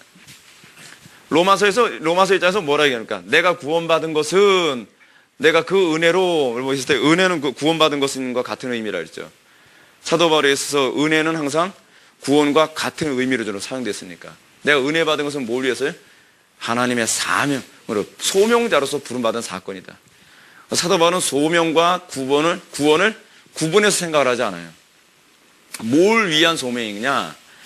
이 땅에 하나님의 나라가 임하게 하기 위해서. 하나님의 나라가 이 땅에 임하게 하기 위해서. 다시 얘기한다. 구약적 언어로 얘기한다면 에덴의 회복을 위해서 내가 구원받았다.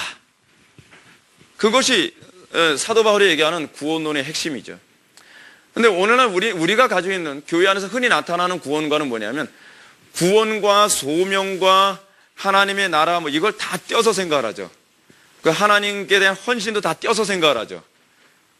그러면서 구원은 구원이고 상급은 상급이고 오늘도 제가 말씀드렸던 상급이 뭐가 상급이라고요? 천국 가서 개털 모자 쓰냐 뭐 황금 모자 쓰냐 그 문제가 아니라 했죠. 궁극적으로 성경이 얘기하는 구원의 문제가 뭐예요? 내가 하나님 이 땅에서 살아가면서 하나님의 위로와 하나님의 칭찬을 받느냐에 관한 문제이지 뭐 영원한 천국 가가지고서 무슨 뭐 63 빌딩에 사냐 지붕 있는 집에 사냐 뭐 그 문제는 아니라는 거죠. 그래서 우리가 구원을 받고 나면 우리에게 가장 첫 번째 나타나는 것이 뭐예요? 그거에 대한 감각이 생기는 거예요. 아, 내가 하나님의 영광을 위하여 살도록 부름받은 존재구나 라고 하는 것을 눈이 딱 띄어지죠. 그리고 내 인생의 목적이 옛날에는 성공하는 것이고 그리고 내 인생의 목적은 행복하게 사는 것이고 내 인생의 목적은 뭐 건강하게 사는 것이고 막 이제 그런 식으로 막 진행되다가 정말 구원받고 나면 내 인생의 목적은 바로 하나님의 영광을 위하여 사는 것이구나 라고 하는 것을 뭐가 다 받게 되죠. 그래서 이 소위 회개라고 했을 때 회개를 뭐라고 했냐면 to one's mind or purpose라고 해서 뭐예요?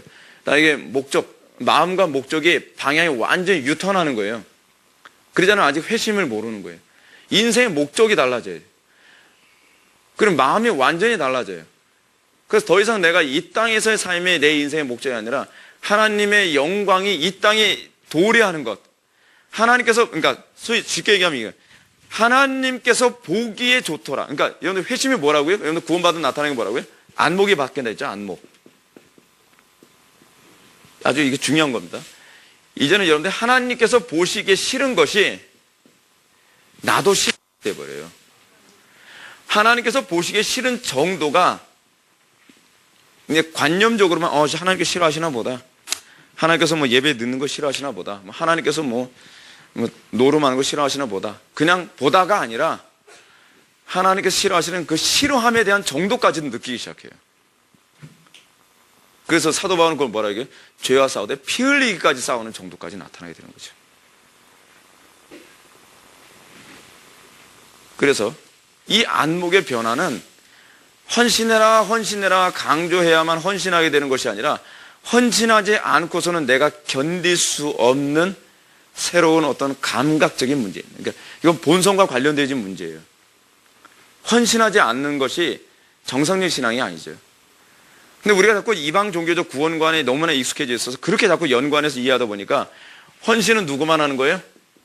스페셜한 사람. 그렇죠? 특별한 사람. 특별한 은혜를 받은 사람. 뭐 이런 사람들만 헌신하는 거죠. 어떤 사람이 또 헌신해요? 천국에 대한 상급의 특별한 욕심과 열정이 있는 사람. 나는 개털 모자 쓰고선 못 살겠다. 나는 초가집에서는 못 살겠다. 나는 천국 갔을 때 의리의리한 집에서 살아야겠고 이것도 다 욕심이죠. 욕심. 그런 의식을 가진 사람들이 헌신한다고 생각을 하죠. 나머지 사람들은 어떻게 하는 거예요? 나는 뭐 별 욕심 없어. 난 뭐 천국만 가면 되고, 뭐 굳이 내가 목사인가? 내가 뭐 굳이 뭐 이 성직자도 아닌데 내가 굳이 그렇게 살아야 될 필요성이 있나? 아유, 순교야. 그건 뭐 특별한 신앙 가진 사람이지. 근데 교회에서 안에서 보십시오. 과연 특별한 사람들만 순교했습니까? 생각해 보세요. 여러분, 이 종교개혁 당시에, 그러니까 프랑스에서는 이 위그노들이 하루에 뭐 10만 명인가? 엄청나게 많은 수가 학살당했죠. 프랑스 파리 세네강이 막 피로 물들 정도로요. 그 사람 다 목회자들은 아니었어요. 다 평신도들이었어요. 왜 그들은 그런 희생을 합니까? 북한에 있는 수많은 성도들이 성직자도 아닌데 왜 돌에 맞아 죽어가면서 학살당해가면서 왜 지킵니까? 그건 그들의 기능이 달라졌기 때문에 그래요. 하나님처럼 생각하고 하나님처럼 볼 수 있게 되는 그런 현상이 나타난 거죠. 오늘날 이 기독교가 자꾸 예수 믿고 천당만 가면 된다 그러니까 예배 개떡같이 드려도 다 천국 가는 것처럼 얘기해주고, 근데 이렇게 얘기해주는 것도 이유가 있죠. 그 사람들이 그냥 무조건 사람들 비유 맞추기 위해서 좋기 위해서 그렇게 얘기하는 게 아니라, 칼 바르트가 구원을 그런 식으로 정의한 거 아닙니까? 칼 바르트가 얘기하는 교회는 어떤 게 교회예요? 하나님의 말씀을 자기의 이성으로 내 방식들을 이해하고 수용하고 받아들이면 교회가 되는 거예요. 그게 칼 바르트가 생각하는 구원관이고 칼 바르트가 생각하는 교회관이죠. 칼 바르트는요, 우리가 생각하는 것처럼 구원을 생각하지 않습니다. 성경의 모든 것을 믿음으로 다 받아야만 구원받는다고 하는 것은 소위 닫힌 세계관을 가진 존재들이나 그런 소리 한다 그런 거예요. 그러니까 기독교가 발전이 없다고 보는 거예요, 칼 바르트는. 그러면 항상 교리는 어때야 되느냐, 신학은 어때야 되느냐, 시대에 따라서 사람들이 받아들일 수 있는 언어로 바뀌어야 된다. 사람들이 수용할 수 있는 언어로 바뀌어야 된다. 그래서 더 많은 사람들이 기독교를 받아들일 수 있도록 해야 된다. 요즘같이 자유주의가 발달해서 과학적인 것을 믿지 않는 사람들에게 어떻게 동정력 탄생을 믿으라고 강요하며 어떻게 부활을 믿으라고 강요하느냐. 부활도 그런 식으로 하니까 사람들이 안 믿지. 사람들이 믿을 수 있도록 교리가 자꾸 시대에 따라서 바뀌어야 된다는 거예요. 그죠? 그러면 이 문제는 어떻게 발생하죠? 여러분들 각자에서 삶의 정황이 다르죠. 어떤 사람은 집에서 맨날 예수 믿는 것 때문에 부부싸움하는 가족이 있어요. 그럼 그 사람들은 그 사람들 나름대로 맞게 신앙생활은 바뀌어야 돼요. 학교에서 예수 믿는다는 것 때문에 친구들에게 왕따 당할 것 같다 싶으면 걔네들이 그 상황에서 적응할 수 있도록 또 신학은 또 재수정되어져야 돼요. 또 아프리카 같은 데서 또는 이슬람 지역 같은 데서 뭐 신앙이 어떤 어려움이 닿으면 굳이 목숨까지 버려가면서 그렇게 무식하게 신앙생활하는 것이 아니라, 그 무식해서 그런다 그렇게 하는 게 아니라 그 정황에 맞게, 대상에 맞게, 환경에 맞게 신앙을 다시 수정해야 된다. 그 사람, 그리고 이 어찌되었든 그런 식으로 자기가 자기 이성으로 이해될 수 있는 영역으로 성경을 재해석해서 내가 예수 믿습니다, 나 그리스도인입니다 라고 얘기한다면 그들은 다 교회의 범주 안에 들어와야 된다. 그래서 칼 바르트적인 관점을 가지고 있는 그런 교회들은요, 그냥 영적 기도만 하면 다 기독교인이라고 하는 거예요. 예. 뭐 자꾸 중생했냐 뭐했냐 자꾸 그런 거 따지지 마라. 왜 사람을 이렇게 괴롭게 만드냐. 중요한 건 그 사람이 교회 안에서 자기 나름대로는 열심히 믿고 있지 않느냐 그런 거죠. 그러니까 이런 차원에서 이 바르트의 이 신학관이 좀 더 이제 확산되어지니까 독일의 또 유명한 신학자가 있는데 이름이 세자인데 자꾸 그 사람 이름만 얘기하려고 하면 생각났던 싹 사라져요, 머릿속에서요. 그 사람이 있어요. 그 사람은 뭐라 하냐면 이 바르트한테 영향을 받아서 그 이후에 이런 신학까지 얘기했어요. 교회 밖에 익명의 그리스도인이 있다라고 얘기해요. 익명의 그리스도인. 나름대로 착하게 살고 나름대로 이 선하게 사는 사람들은 비록 교회는 나오지 않지만 그 사람도 익명의 그리스도인이다. 이 익명의 그리스도인 신학이 좀 더 발달해서 이제 나중에 어떤 식으로까지 돼요? 종교다원론에 대해서 다른 종교, 이 바르트 신학이 좀 더 발전하면 이렇게 되는 거죠. 다른 종교를 믿더라도 그 종교를 잘 믿으면 그 사람도 익명의 그리스도인일 수 있다는 거예요. 익명의 그리스도인은 굳이 다른 종교인을 제외할 필요 없다는 거예요. 다른 종교를 믿을지라도 그들이 나름대로 착하게 살고 나름대로 열심히 살고 남들 선하게 산다고 한다면 그 사람들도 익명의 그리스도인으로 봐줘야 된다. 이렇게 발전하는 거죠. 이렇게 발전하는 거예요. 그럼 나중에 어떻게 돼요? 그러니까 종교통합이 가능해지는 거예요. 종교통합이 괜히 있는 게 아니에요. 그 종교통합 우리가 반대하고 그러면요, 그 사람들은 그 사고가 저렇게 막혀가지고서 어디 그 하나님의 선교 그가 가능하겠냐, 뭐 이런 얘기가 자꾸 나오는 거예요. 그 사람들은 굉장히 열린 세계관을 가지고 있다고 생각을 하는 거죠. 문제가 굉장히 심각한 겁니다. 왜 이런 문제가 발생하느냐? 구원이 무엇인가에 관한 문제에서부터 잘못돼서 그래요. 구원이 뭐로부터의 구원인가? 그리고 구원이 궁극적으로 어디를 초점을 맞춰야 되니까? 하나님과의 관계 회복. 그 사람들은 하나님과의 관계 회복이 아니죠. 그 사람들은요. 하나님과의 관계 회복이고 하나님과 관계를 회복하는 데 있어서 예수 그리스도의 역할은 절대적이죠. 이건 절대적이에요. 왜 예수 그리스도의 관계, 그러니까 칼 바르트는 하나님을 인격으로 보지 않아요. 그렇죠? 정신으로 보죠. 또는 법칙이라고 하는 관점으로 보죠. 근데 우리가 보는 관점에서 하나님은 어때요? 그래서 칼 바르트의 보는 관점에서는 하나님은요, 선하시지만 심판하시는 분은 아니어야 돼요. 하나님은 사랑이 많으시지만 하나님은 또한 죄를 미워해서는 안 돼요. 하나님은 긍정적인 요소만 가지고 있는 분이라고 생각을 하는 거예요. 근데 우리 기독교는 그게 아니죠. 하나님은 인격이죠. 인격이시면서 하나님은 뭐예요? 인격의 속속 중에서 하나님은 공의롭죠. 공의로움이라고 하는 이 속성에 미쳐 봤을 때 인간의 문제는 뭐예요? 죄가 있어요. 근데 여러분, 죄가 적으면 천국 가고 죄가 많으면 지옥 가는 겁니까? 아니죠. 죄는 조금이라도 있으면 지옥 가는 거죠. 지옥 가고 못 가고에 관한 문제는 죄의 정도와 관련이 맺고 있지 않고 죄의 유무와 관련을 맺고 있습니다. 털끝만한 죄가 있더라도 그 사람 지옥 갑니다. 여기 재간이 없습니다. 그래서 천하에 우리가 항상 사형리에서 항상 얘기하는 것처럼 모든 사람이 죄를 지었음에 하나님의 영광에 이르지 못해. 뭐 그 얘기가 항상 나오지 않습니까? 모든 사람이 구원의 대상이죠. 그래서요. 근데 문제는 뭐냐면 인간이 자기 힘으로 하나님 앞에 의로워지려고 했을 때 하나님 앞에 의롭다함을 받을 자가 있어요? 없어요? 없죠. 사람들이 이렇게 얘기하죠. 목사님, 간디 같은 사람도 지옥 가나요? 지옥 가죠. 자꾸 사람들이 착각을 하는 게 뭐냐면 선을 많이 행하면 이 죄가 상쇄된다고 자꾸 생각을 해요. 그렇게 안 되죠. 어떤 사람이 살인을 했어요. 내가 살인했으니까 죄송합니다. 내가 정말 사회봉사 많이 하고요. 사회봉사 많이 하고 정말 착한 일 많이 했어요. 어떤 사람 막 신장 부족하다 해서 신장도 막 떼어주고 그랬어요.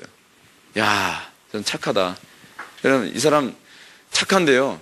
살인죄는 용서받을 수 있습니까? 없죠. 죄는 죄고 착한 건 착한 거예요. 선행이 죄를 상쇄시키는 법은 없어요. 우리가 잘 아는 그 장발장이라고 하는 소설 있지 않습니까? 장발장이 얼마나 착한 일 많이 했습니까? 그럼 머리가 길어서 장발은 아니죠. 장발장이 그렇게 착한 일 많이 했는데 과거에 죄가 들통나니까 그냥 그 죄 때문에 또 들어가는 거 아니에요. 죄는 죄고 선은 선인 거예요. 근데 사람들은 자꾸 이상한 사고방식을 갖고 있는 게 뭐냐면 이렇게 착한 사람도 지옥 가나요? 뭐 하다못해 이순신 장군 지옥 가나요? 이렇게 착하겠는데? 나라를 위해서 이렇게 헌신했는데? 뭐 이순신 장군이 착하지 않다는 얘기는 아니지만 그렇다고 해서 이순신 장군이 뭐 천국 갈 만큼 완벽하게 의로운 사람은 아니잖아요. 그래도 목사님 그렇게 착한 사람이 어디 있어요? 이순신 장군 살아생전에 거짓말 한 번 안 한 거 있으면 나와보라 그래요. 그렇잖아요. 거짓말을 한 번 했느냐 100번 했느냐가 중요한 문제가 아니죠. 하나님 앞에서는 했느냐 안 했느냐가 중요한 문제지, 그러니까 있느냐 없느냐가 중요한 문제지 양이 중요한 문제는 아니라 했잖아요. 그럼 결론적으로 우린 그럼 구원받을 사람은 없네? 라는 결론에 딱 도달하게 되죠. 그렇죠? 논리적으로. 근데 문제는 뭐냐면 하나님이 공의로우시고 또 거룩하시고 또 거짓말을 하실 수 없는 속성 때문에 죄인을 사랑하신다 하더라도요 얼렁뚱땅 천국으로 보내줄 수는 없어요. 그러니까 하나님의 속성이 위배되어져요. 그럼 하나님의 공의를 만족시키시려면 어떻게 해요? 대속이라는 방법이 있죠. 대속이면 그건 무엇입니까? 누군가가 대신 이 죄의 대가를 치르는 거예요. 다른 종교에는 이 개념이 없어요. 이 개념이 있을 수도 없고요. 왜냐하면 대속을 치르는 이 대상도 결국 죄가 있어야 돼요, 없어야 돼요? 죄가 없어야 되기 때문에. 죄가 전혀 없는 분이 마치 죄를 진 사람처럼 대가를 다 치르시는 거예요. 어느 정도로요? 우리가 사도신경에서 고백하는 것처럼 음부강화가 있지 않습니까? 지옥강화.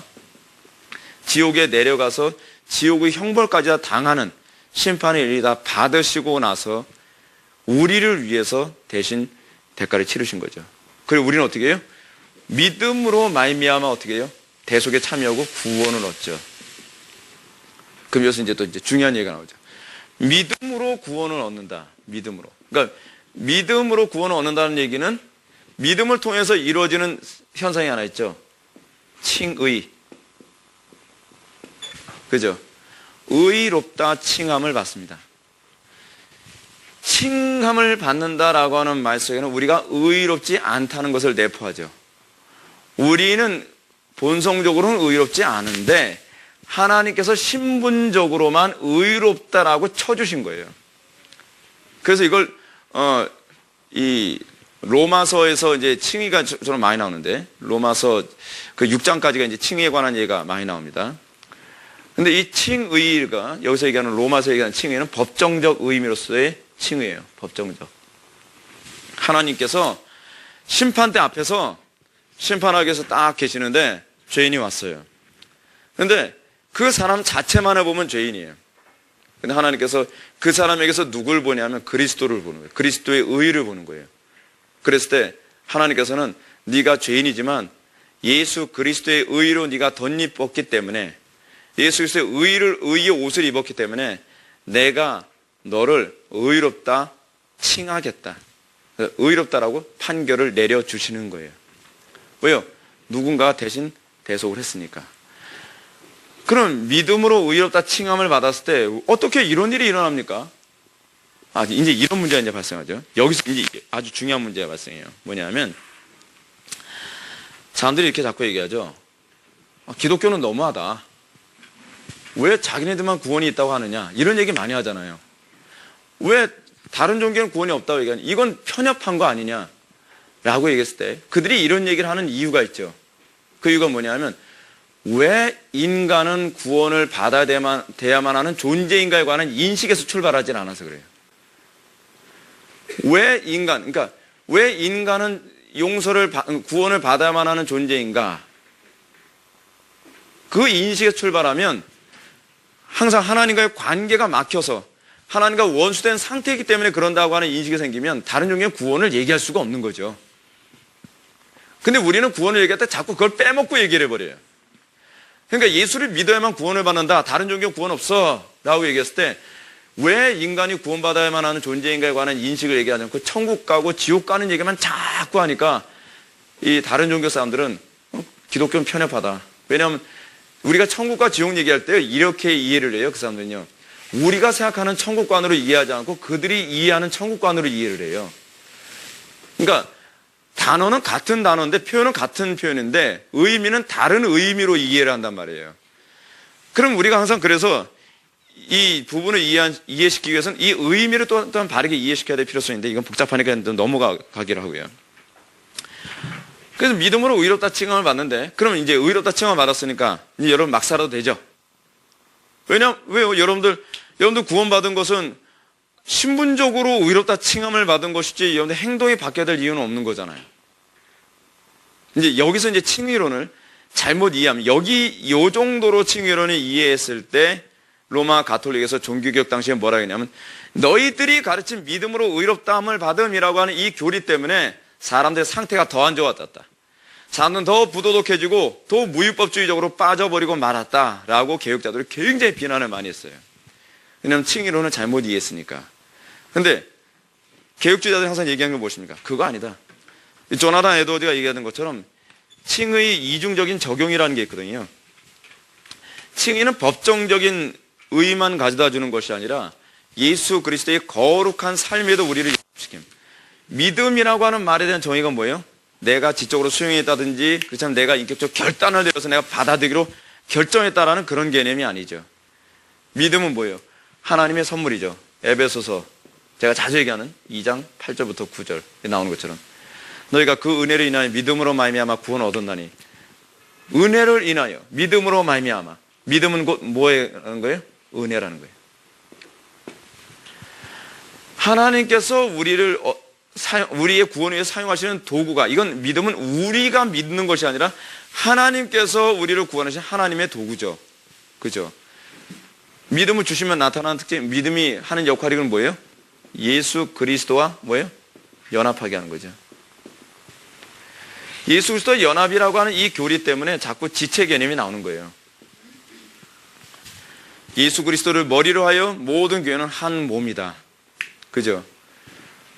예수 그리스도 연합을 해서 어떻게 우리가 왜 의롭다 칭함을 받냐? 연합했기 때문에 의롭다 칭함을 받는 거예요. 연합했기 때문에. 연합했다는 거예요. 한 몸을 이루었다는 얘기거든요.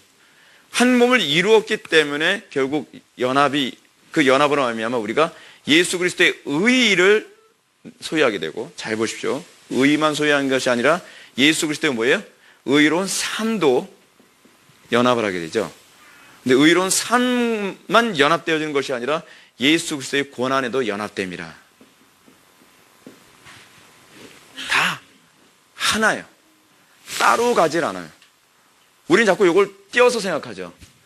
요거 따로, 요거 따로, 요거 따로라고 생각해요. 의롭게 살 수 있지만, 의로운 삶을 살 수도 있지만 꼭 굳이 고난받을 필요는 없다. 의롭다 칭함이라고 하는 신분의 변화는 있을 수 있지만 꼭 의로운 삶을 살아야 되는 것은 아니다. 그렇지가 않아요. 이건 마치 동전의 앞뒷면 같아서 고난받음, 의로운 삶, 칭의, 법정적으로 의롭다 칭함을 받은 신분의 변화, 그건 다 하나예요. 왜냐하면 예수 그리스도에게서 이것을 뗄 수가 없기 때문에 그래요. 예수 그리스도로부터 고난과 의로운 삶과 의로운 이 신분을 뗄 수 없는 것처럼 우리는 예수 그리스도의 어떤 한 영역만을 연합한 것이 아니라 전인격과 연합한 거기 때문에 우리에게서 만약에 고난이 없으면 이것도 없다고 점검이 가능. 이래서 이래요. 성경이 우리들을 점검하는 아주 독특한 방식이 있는데 믿음, 소망, 사랑 이 세 가지는 항상 있을진데 이게 재밌죠. 믿음 없이 소망, 사랑 있을 수 있어요? 없어요. 소망 없이 믿음, 사랑 있을 수 있어요? 없어요. 사랑 없이 믿음, 소망 있을 수 있어요? 없어요. 이건요 공존하는 거예요. 같이 가요. 근데 우리는 자꾸 전 믿음은 있는데요 소망은 없어요. 전 믿음은 있는데 사랑은 없어요. 전 소망은 있는데 믿음은 참 자꾸 이걸 떼서 자꾸 생각을 해요. 이건 따로 가질 않아요. 다 통합적이에요. 통합적. 그래서 항상 우리 신앙을 점검하는 방식이 뭐냐면 이게 있는가. 그러니까 여러분 법정적으로 여러분들 의롭다 칭함을 받았는지 안 받았는지 어떻게 알아요? 그러니까 자꾸 이런 얘기가 나오죠. 심판 때 서봐야 알죠. 죽어봐야 알죠. 죽어봐야 안다는 만큼 이게 심각한 게 어디 있습니까? 그 죽어봐야 안다 좋습니다. 근데 정작 죽었어요. 근데 하나님 앞에 섰어요. 근데 하나님께서 나는 모르는데 그럼 어떻게 할 거예요? 그러면 한 번 더 하나님 앞에 그렇게 얘기했습니까? 한 번 더 그런 거 없거든요. 한 번 심판 앞에 딱 섰다가 지옥 하면 영원히 지옥입니다. 그래서 하나님께서는 이걸 다 검증할 수 있는 여러 가지 시스템을 다 구축해 놓으셨어요. 너희들이 믿음 안에 있는지 시험해 보라 얘기하잖아요. 너희가 그리스도의 안에 있는지 시험해 보라. 검증할 수 있는 이 기능을 성경 안에 다 갖다 놨단 말이에요. 근데 우리 자꾸 이걸 다 떼면서 그 신앙이 다 그래 막연하죠. 고난도 있는 것 같은데 아닌 것 같고, 의로운 사람 이 정도 괜찮은 것 같은데 아닌 것 같고, 칭의도 의로운 그 개념이 아니죠. 왜 우리가 자꾸 아리까리하다라고 얘기하냐면 우리가 생각하는 의로운 삶의 수준이 예수 그리스도의 의의 수준에 항상 초점이 맞춰져 있는 거라는 걸 인식을 못해서 그래요. 적당히 도덕적이라거나 적당히 종교적인 그런 상태가 아니에요. 그리스도와 부합하는, 그래서 진리의 속성이 뭐예요? 진리의 속성은 부합하지 않으면 비진리예요. 이게 특징이에요. 마치 수학 같죠? 예를 들어서 어떤 문제를 딱 풀어서 정답은 39입니다 하는데 어떤 사람이 여기다 1을 좀 더한 숫자가 나왔어요. 40이 나왔어요. 에이, 여러분 수능에서 이렇게 하면 이거 3점짜리 문제인데 1이 좀 더해졌으니까 이거 2.9점으로 해주면 안 되나요? 1이 조금 더 더해진 건데 아니 2.9점이 아니죠. 3.1점으로 해줘야 되겠죠? 그렇게 됩니까? 아니죠. 어떤 사람이 좀 빠졌어요. 38로 답을 썼어요. 이거 그냥 2.9점으로 해주시죠. 이런 거 없어요. 그냥 땡이에요. 그냥 진리가 그래요. 진리 속성 자체가 그래요. 더하거나 감하면 진리가 아닌 거예요. 근데 우리는 자꾸 이상한 사고를 가지고 있어요. 조금 더하거나 조금 빼도 그래도 진리가 아닙니까? 바르트한테 영향을 받은 요즘 교인들은 죄다 그래요. 비슷하게만 살면 돼. 신앙에선 비슷한 건 의미가 없어요, 여러분. 항상 우리의 관심이 뭐냐면 그리스도와 연합했느냐, 연합하지 않았느냐에 관한 문제예요. 그 믿음으로 하지 않은 건 다 죄니라 라고 하는 이유가 바로 거기 있습니다. 제가 교제 중심으로 나가지 않더라도 여러분들이 알아서 좀 이해해 주시기 바랍니다. 그럼 몇 가지만 좀 얘기하고 이제 마칩시다. 교재에 있는 내용 중에서요.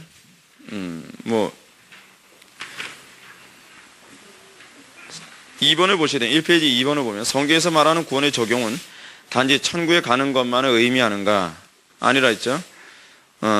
죄와 사망의 법으로부터 해방되는 것, 그리고 또 지옥 형벌로부터 건짐을 받는 것. 그래서 신약성에서 보게 되면 죄와 사망의 법에서 해방된 사람들의 특징이 뭐예요? 더 이상 동일한 죄에 빠지지 않고 그것만 극복하고 이기는 그런 모습이 자꾸 나타나죠. 그러니까 하나님을 만나는 것, 하나님과 관계 회복하는 것, 그 영원한 생명을 얻는 것, 그리고 생명을 얻되 더 풍성히 얻는 것도 구원과 관련되어집니다. 어떻게 구원 얻습니까? 예수 그리스도의 이름을 믿음으로 말미암아. 그죠? 이름을 믿는다고 해서 여러분 예수님 이름 믿어요 그 얘기가 아니죠. 명칭 믿는다는 얘기가 아니죠. 신약과 구약에서 항상 얘기하는 이름이라고 하는 말의 의미가 뭐랬죠? 속성, 경향성 또는 삶의 방식 그런 걸 다 포함해서 얘기하지 않습니까? 예수님의 전인격을 믿는다는 얘기죠. 그게 이름을 믿는다는 얘기. 이름. 예수 그리스도를 믿는 그 이름이 너를 어디서 나오는 얘기예요? 사도행전에서 나오는 얘기 아닙니까? 예수 그리스도를 믿는 믿음, 그 이름을 믿는 믿음이라 했을 때 그 이름이라고 하는 것은 예수님의 전인격과 연합되어진 그 은총이 너를 구원하였다라고 하는 표현이에요. 구원의 절대 주체자 또는 주권자는 누굽니까? 우리 이제 예수 그리스도의 이름 통해서만. 그 구원받는 자에게 나타나는 고백이 있어요. 이건 중요합니다. 3페이지 맨 위에 줄. 구원받는 자에게 나타나는 고백, 주의 주대심, 소위 이걸 로드십 세이베이션이라고 하는 표현을 사용하는데 주님의 명령 앞에 절대적으로 복종하고 싶은 마음이 생겨요. 내 방식대로가 아니라 하나님의 방식대로. 그리고 빌립보서 2장 12절부터 18절을 보면 두렵고 떨림으로 너희 구원을 이루라 라고 하는 표현이 나오는데 이루라 라고 하는 표현은 계속적으로 이루어가는 지속적인 상태를 얘기합니다. 그러니까 단회적인 구원은, 그러니까 이 칼빈이 그런 얘기하죠. 성경에서 얘기하는 중생이라는 표현을 어떤 식으로 이해를 하냐면 우리가 처음 예수 믿고 새로운 피조물이 되는 상태 있지 않습니까? 새로운 피조물이 된 상태를 엄밀한 의미에서는 중생이라고 표현하기보다는 신생이라고 표현하는 것이 더 옳다고 이렇게 봐요. 제가 어떤 신학책을 보니까 그렇게 표현이 되어 있더라고요. 이게 처음, 그러니까 새로 신자 쓰지 않습니까? 처음 새롭게 탄생했다. 그러니까 굳이 구분한다면. 그 칼빈은 뭐라 하겠냐면 우리의 인생 전체가 사실은 다 중생이다라고 그렇게 봐요. 이 얘기는 뭐냐면 성화까지 다 포함을 하는 것이죠. 그래서 여러분들 구원받았다고 한다면 무엇이 나타나야 돼요? 성화라고 하는 개념인데요. 도덕성만을 얘기하는 게 아닙니다. 전 인격의 변화를 얘기해요. 사고도 바뀌어야 되고요. 사고 안 바뀌고 도덕성만 좋아질 수도 있죠. 예를 들어서 여러분, 여러분들이 잘 알고 있는 것처럼 그 브래드 피트하고 안젤리나 졸리 있지 않습니까? 이 브래드 피트하고 안젤리나 졸리가 예수 믿는 사람 아니거든요. 이 사람 도덕적으로 좀 문제가 많은 사람이에요. 근데 그 양반들 보게 되면은 막 입양해서 남의 자식 잘 키우지 않습니까? 성화된 겁니까? 아니에요. 그건 성화된 게 아니에요. 어떤 사람 교회에 왔는데 뭐 은혜도 하나도 안 받고 예배 시간에 막 100% 그냥 잠만 자는데 교회 분위기가 원체 도덕적이니까 굉장히 도덕적으로 사람이 막 바뀌어요. 술, 담배 다 끊고요. 성화된 겁니까? 그걸 성화라고 얘기하지 않아요. 성화라고 하는 얘기는 말 그대로 이 성화가 거룩 성자 아닙니까? 이 그리스도화 돼가는 거예요. 그리스도화 돼가는 거예요. 근데 여러분 그리스도화 돼간다고 했을 때요. 예수님이 어떻게 크셨습니까? 나이 20대까지는 도덕성만 쭉 자라고 그리고 나이 20대 뭐 말서부터는 이성이 싹 자라는 이렇게 따로따로 자라는 게 아니거든요. 같이 자라잖아요. 사고방식과 도덕성과 여러분 예수님이 어린 시절에는 좀 굉장히 기적과 이적을 많이 일으켰을 것이다 라고 생각할 필요 없다 그랬죠. 왜냐하면 예수님이 기사와 이적을 일으키시고 기가 막힌 설교를 하고 그러니까 같은 동네 살던 사람들이 뭐라 얘기합니까? 이가 누구냐? 요셉의 아들이 아니냐? 저 누이가 우리와 같이 있지 않냐느냐? 라고 하는 그 말 속에는 뭐를 내포하고 있는 거예요?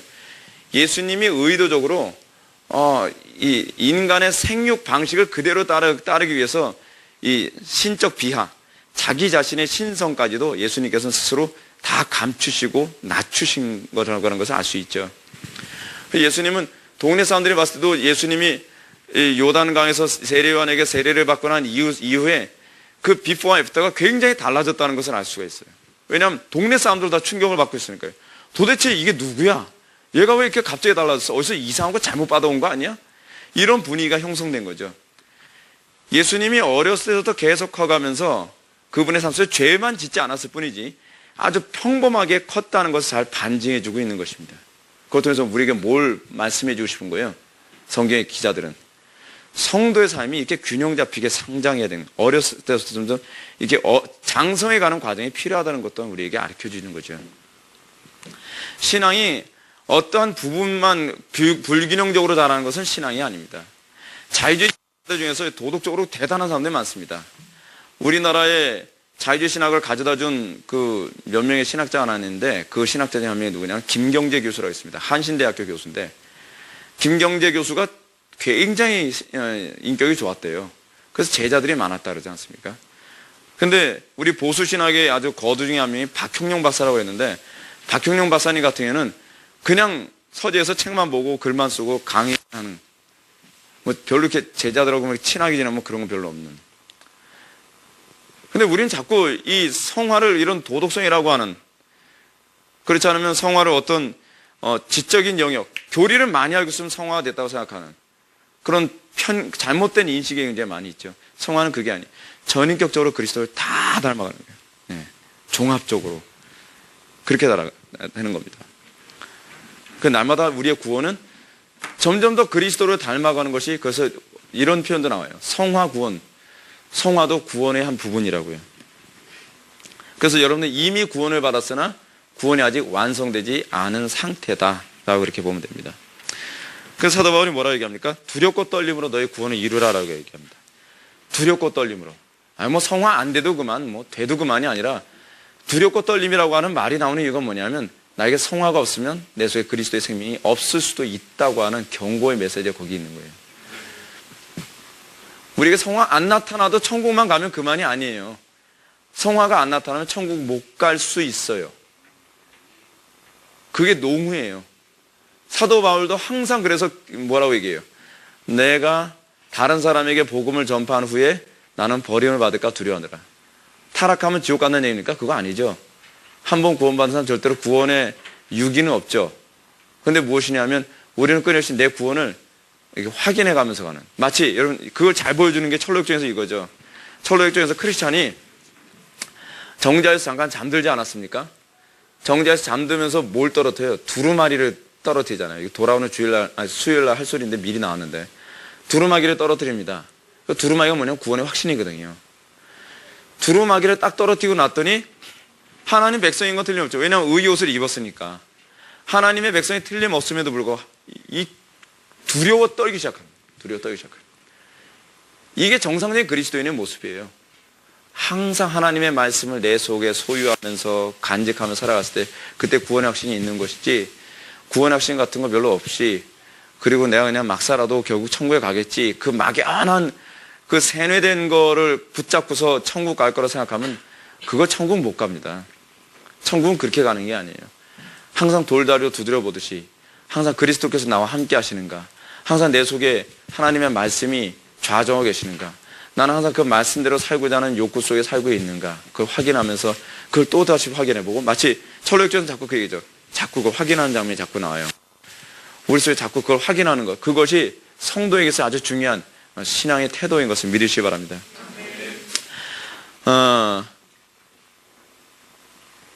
그래서 우리가 이 마지막으로 우리가 좀 살펴볼 거, 요거 하나만 살펴보고 끝납시다. 현대 구원관에 대한 문제, 여러분 4페이지를 한번 보시기 바랍니다. 요거만 얘기하고 말씀을 마치겠습니다.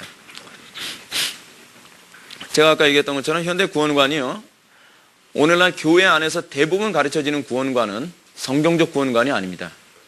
그러니까 라은성 교수님이 언젠가 열린교회에서 그 수련회 때 강사로 초임받아가지고 강의하시면서 그런 말씀하셨잖아요. 한국 교회의 구원관은 이건 이단성이 농후하다, 그렇게 표현하셨어요. 그거 정확한 표현입니다. 지나친 표현 절대로 아닙니다. 한국 교회 자꾸 예수 믿고 천국 가는 거를 주로 강조하지 않습니까? 그 영지주의적 구원관입니다. 그리고 여러분 항상 교회에서 안에서도 보게 되면 교회가 타락하지 않았을 때와 타락할 때의 차이점이 있어요. 초대교회 때 이단이 많이 득세했는데, 이단의 특징이 뭐냐면 그 이단들이 주로 강조하는 것은 항상 뭐예요? 구원을 강조해요. 여러분 요즘에 나오는 이단들 특징은 무엇입니까? 다 구원 강조하지 않아요? 구원파뿐만 아니에요. 신천지 딱 구원 가지고 얘기합니다. 영지주의도 항상 뭘 얘기하냐면 그 구원 가지고 얘기해요.